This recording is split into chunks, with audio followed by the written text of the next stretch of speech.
رسول اللہ صلی اللہ علیہ وآلہ وسلم نے ارشاد فرمایا،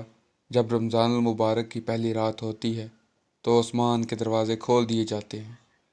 اور ان دروازوں میں سے کوئی دروازہ بھی رمضان شریف کی آخری رات آنے تک بند نہیں کیا جاتا، اور کوئی مسلمان بندہ ایسا نہیں ہے کہ رمضان شریف کی راتوں میں سے کسی رات میں نماز پڑھے، مگر یہ کہ اللہ تعالیٰ اس کے لیے ہر سجدے کے بدلے میں 1,500 نیکیاں لکھے گا، اور اس کے لیے جنت میں سرخ یاقوت کا ایک مکان بنا دیا جائے گا جس کے 60,000 دروازے ہوں گے، اور ہر دروازے کے لیے سونے کا ایک محل ہوگا جو سرخ یاقوت سے آراستہ ہوگا۔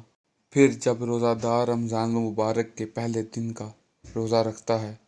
تو اس کے گزشتہ سب گناہ معاف کر دیے جاتے ہیں، اور اس روزہ دار کے لیے روزانہ صبح کی نماز سے لے کر غروب آفتاب تک 70,000 فرشتے اللہ تعالیٰ سے مغفرت چاہتے ہیں۔ اور رمضان شریف کی رات یا دن میں اللہ تعالیٰ کے حضور جب کوئی سجدہ کرتا ہے تو ہر سجدے کے عوض اس کو جنت میں ایک ایسا درخت ملتا ہے جس کے سائے میں سوار 500 برس تک چل سکتا ہے۔